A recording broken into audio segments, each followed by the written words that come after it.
é pensando em 2023. Afinal de contas, a gente começou aliás, a gente está terminando a temporada e um dos primeiros discursos que eu vi e ouvi nas redes sociais é de que o ano seguinte seria bom. Seria bom porque a data FIFA parece que vai parar, né? Então, os jogadores convocados a gente já não vai perder. Em vez do jogador estar viajando para jogar com a seleção, o futebol vai parar, ou seja, uma semaninha, 2 semaninhas de descanso, treinamento. Mas a partir do momento que vão saindo os calendários das competições em que o Flamengo disputa, a gente vai percebendo que não está tanto assim, né? Não está tanto assim de tranquilidade. Afinal de contas, não dá para dizer que 12 meses serão tranquilos para aqueles que disputam 7 campeonatos, né? Então, a gente já imaginava, a gente falava isso com vocês, eu já imaginava que teria uma certa dificuldade, tá? Mas, aparentemente, não vai ser tão fácil quanto eu imaginava, por exemplo. E eu separei aqui algumas datas, como, por exemplo, a da Libertadores, né? Lembrando que o Flamengo se reapresenta no dia 26 de dezembro, daqui a 7 dias, a gente já comentou sobre isso. Eu não tenho certeza, mas eu acho que o pessoal ontem comentou isso também aqui na live de ontem, né? No título tá lá que o Vitor Pereira, nesse trecho eu não assisti, mas que o Vitor Pereira já teria alguns auxiliares já trabalhando no dia 26, então é o dia que a galera vai se reapresentar. E as datas das Libertadores 2023 foram divulgadas. Eu vou até tentar salvar aqui para vocês, ó, para botar na tela a imagem para vocês. Deixa eu ver se eu consigo fazer isso rapidamente. Consigo. Quem é Cleito Júnior perto de Arthur, não é verdade? Não é verdade? Ó, tchan, aqui, ó. Não é verdade, ó. Muito bem, ó. Calendário 2023 está aí para vocês. Vou resumir, tá bom? Mas resumidamente fase de grupos, a semana 5/4 a dia 28/6, né? Ou seja, temos um tempo muito grande aí para a fase de grupos, que teoricamente poderia ser bem mais rápida.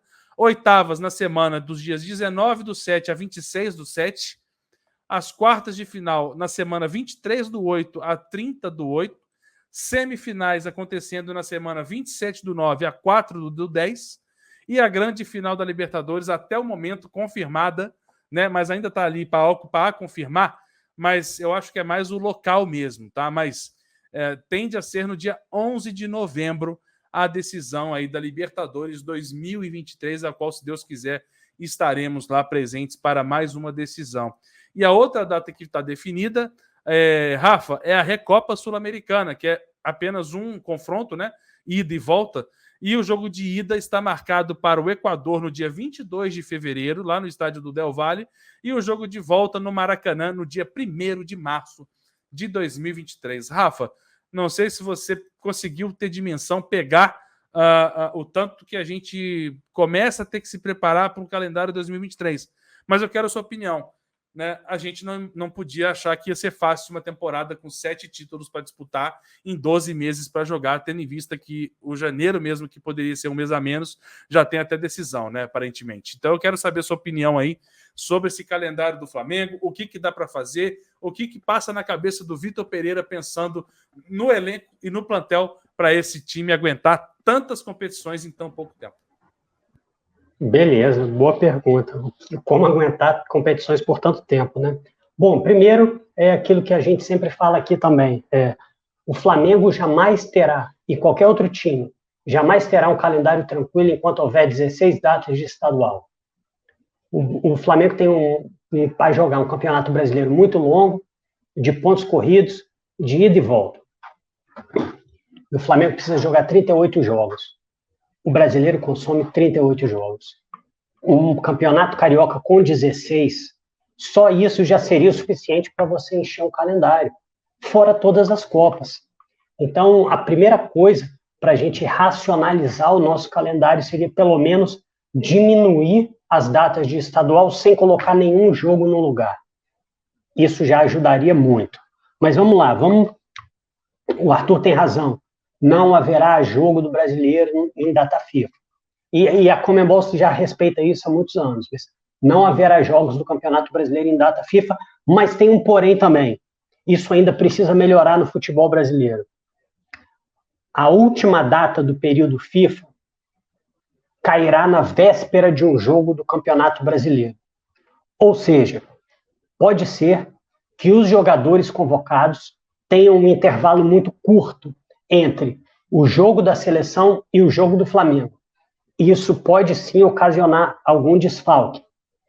O ideal seria que houvesse, entre o último dia de data FIFA, uma data razoável de, vamos botar assim, 72 horas. Isso viabilizaria que o jogador ajudasse na seleção e conseguisse chegar em condições de defender o seu clube.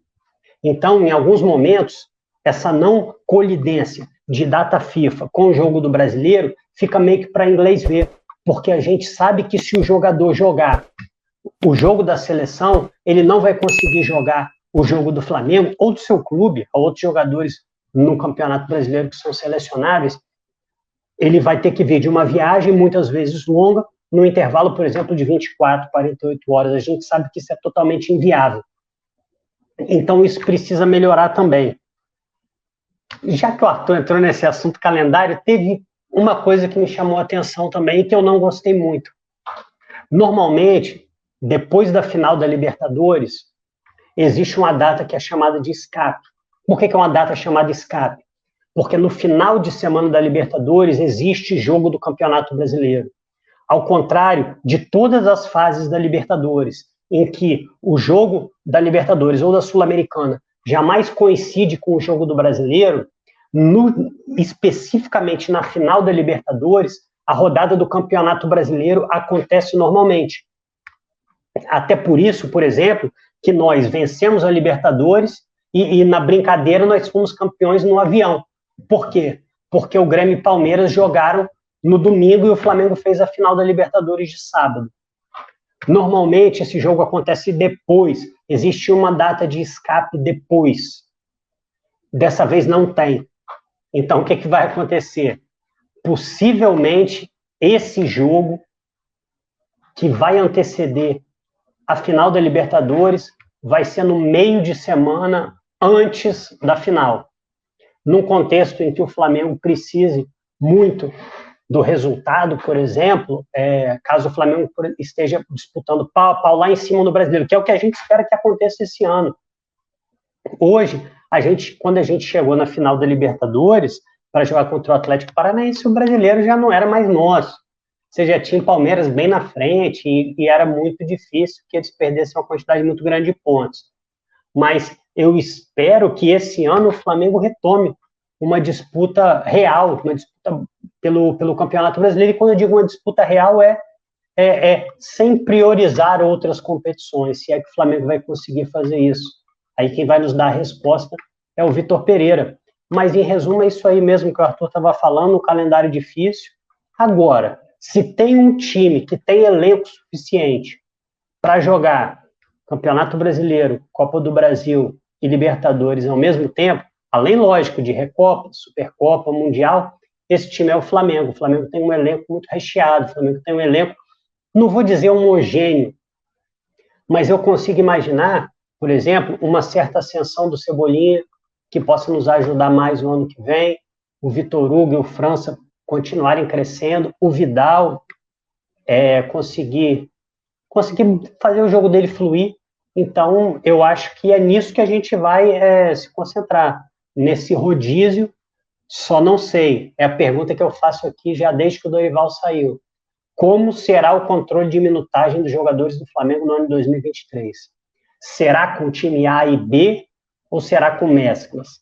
Aí isso a gente vai ver como é que o Vitor Pereira vai fazer. Mas um calendário difícil, Arthur, um pouco pela nossa competência, porque nos classificamos para todas as competições possíveis, e um pouco pela falta de capacidade da CBF e falta de vontade da CBF de fazer um calendário um pouco melhor.